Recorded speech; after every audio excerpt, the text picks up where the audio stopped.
we gathered the last of the garden produce, which is winter cabbage. Cabbage that we put out when it gets colder.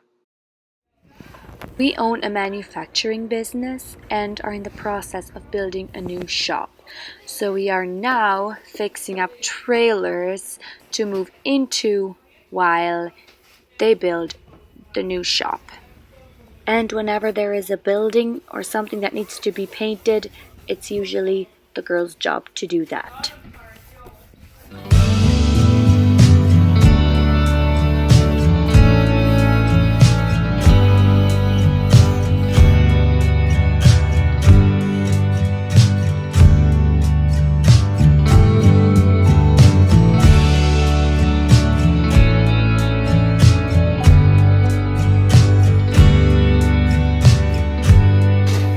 Andrea, how's the cutting going? I started off painting without a mask, but after a while I had to go get something to cover my mouth and my nose because allergies and paint fumes combined is never a good thing.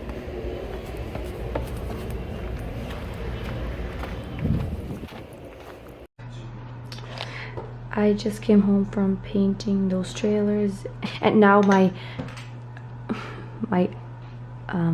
how you say this, not baked oatmeal, not cooked oatmeal is ready.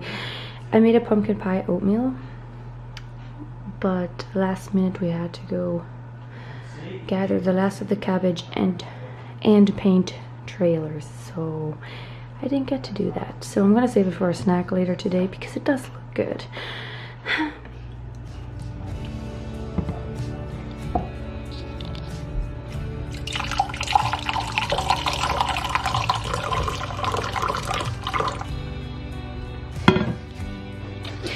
Way to go, Giselle. Way to go.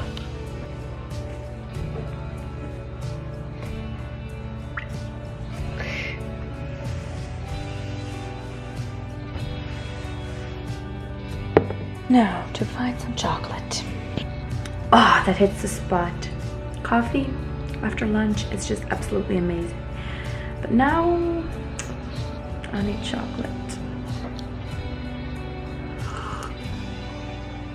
It's kind of extinct around here, chocolate. Maybe I eat too much. As you're probably able to tell, this week's vlog is going to be different. I decided to try something different and just try to film a day in my life instead of week in my life, because the past 3 days my days have all been exactly the same. From 8 to 5, 8 in the morning to 5 in the afternoon, I have been fall cleaning our house. I've been scrubbing walls, ceilings, floors, baseboards, anything that can be wiped and cleaned, we cleaned. And we are officially done now, but so is the week. So I figured I would just do a simple day in my life. Today is Thursday. Yesterday we finished fall cleaning our house, and last week we were fall cleaning the kitchen, and it's basically exactly the same thing, but now this week in our house. And I didn't want to film too much of it because I feel like putting cleaning in 2 different weekly vlogs is a bit repetitive. I don't know. We'll see. I'm still figuring this out.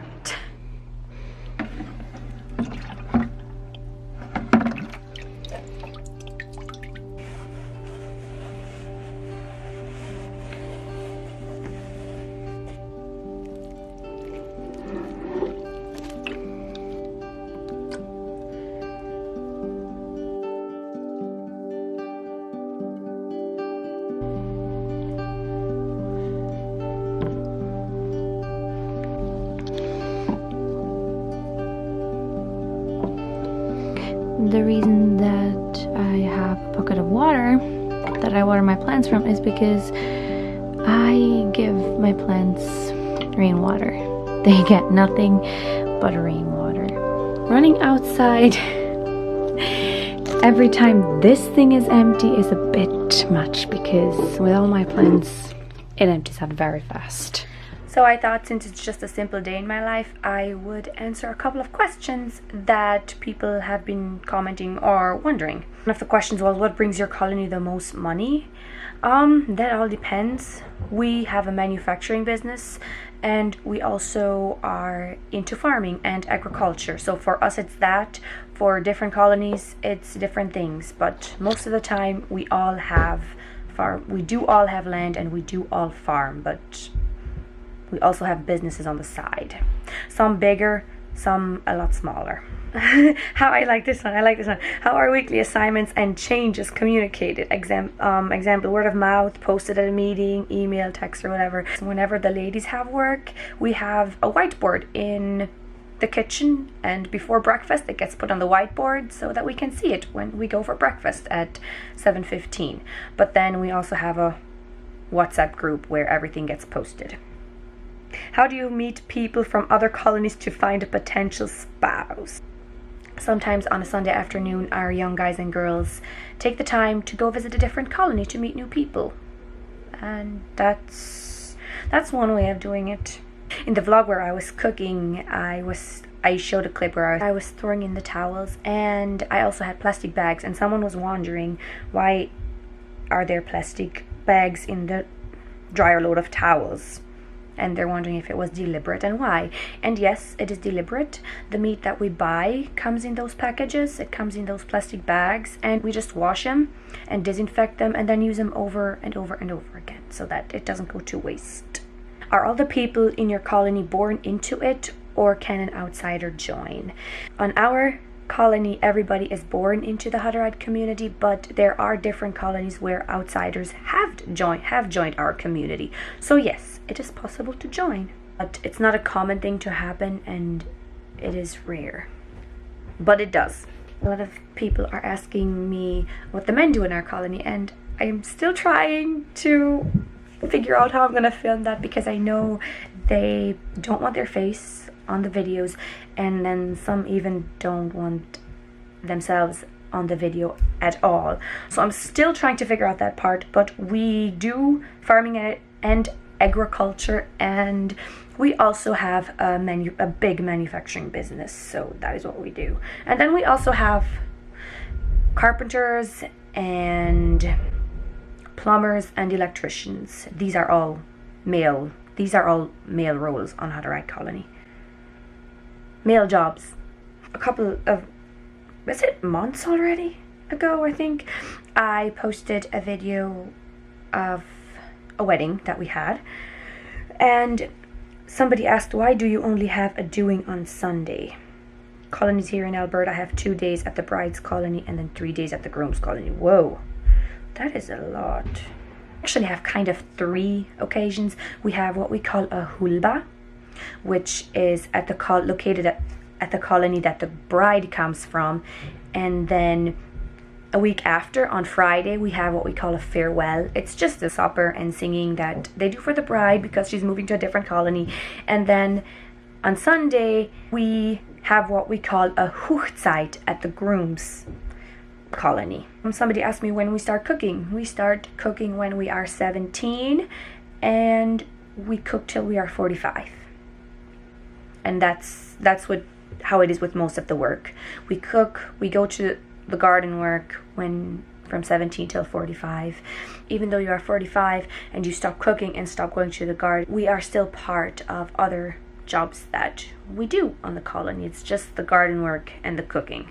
If I ever don't answer your questions, I'm trying to save them for a video where I can plop them in. But anyways, there's one. Unless it's a trade secret, would you share your root beer recipe and how it is made? We just one of my aunts sent me, not me, they sent us. It's a bottle this big of root beer concentrate, and the recipe is on the back. We just use that recipe, except we don't use sugar. We use honey. That's the only thing. Are members of the community ever allowed to have side projects or some means to earn a little personal spending money? That changes from colony to colony. Around here, it's frowned upon. We don't do it as much, but some colonies actually do allow their members to do that. We don't, though, because our colony supplies all the needs that we have. Do your youth or families ever visit other colonies for social occasions such as birthday parties, weddings, or baptismal... Sorry, I can't talk. Baptism... I'm sorry. Baptizing services. Birthday parties, if it's 15, because when you're 15, you are considered an adult on a Attire community, so maybe a 15th birthday party, because that's a bigger deal. Weddings, yes, we do. Somebody gets baptized, yes, that occasionally happens too. Ooh, when a young girl becomes a Christian, is that when she is baptized and begins to cover her head? We always have our head covered, baptized or not. It's just when you are younger, you wear this thing that we call a mitz, and when you're starting to mature around the ages of 12, 13ish, you start wearing this thing which we call a diahel, or otherwise known as a shawl. It's part of our dress code. Do the Attarites make most of their own clothes? Yes, we do. The ladies especially, the females, we make our own dresses, we make our own white shirts. The men's clothes, it's mostly only shirts that get made. The pants are bought. But yes, a lot of our clothes are homemade. They're also wondering if the dresses are comfortable to work in. Most definitely, they are very comfortable to work in. Hopefully, it answers your questions and gives you a bit of a better understanding about us. And if you ever have any more questions, just ask. But yeah.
This is the amount of fabric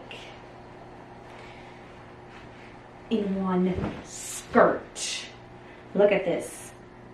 But by the time I'm done pleating, it's gonna be fit to my size. So there's that. Finally getting around to make the dress that we got.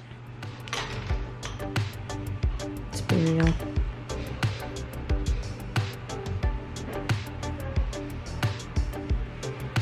And that's my 3 o'clock snack.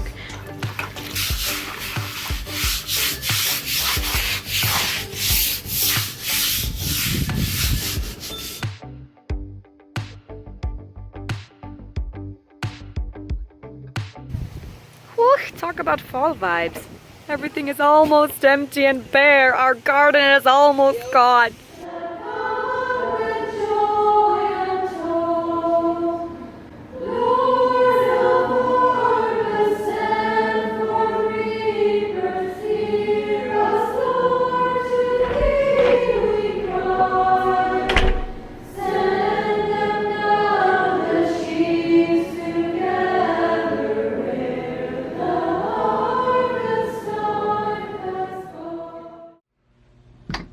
So one thing I want to do this evening is go through my dresses. We have a lot because most of our outfit only consists of a dress and basically a white shirt that goes underneath the dress. Patterns and making a little bit fancy like this is okay, at least at our place anyways, but they have to be white. That is one thing about shirts. They have to be white. Just white, not any other color. And you know what? To be quite honest, that is one thing I don't mind, because white goes with everything. No matter what color you have, what color dress you wear, white just works. For the most part, we do keep them plain.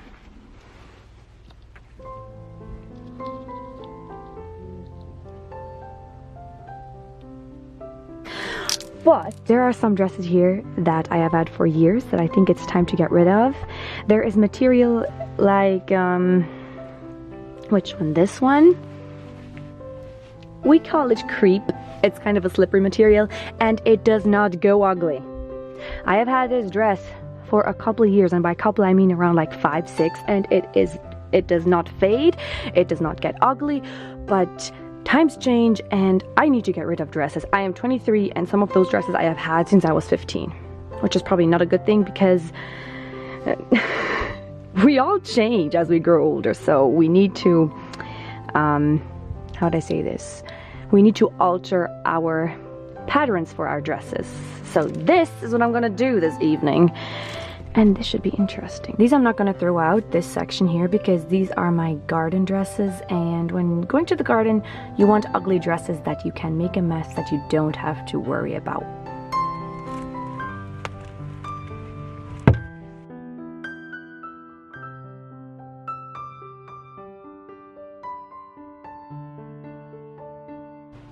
So I did actually manage to get rid of quite a few dresses. Some are very, very old. And then there's others that I just don't really like, so I don't wear them. And the beautiful thing about those dresses is that there are ladies that have young girls, and young girls grow up quick. They need a lot of dresses because they're kids and they like to play, so they're also always ripping up skirts in bikes, because that's one thing that happens frequently.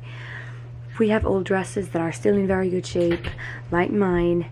They take them and they remake them for their girls. They are able to cut out a dress for their girls from my old dress. And it saves fabric, it saves money, so why not? Just that most of the time they don't fit me anymore.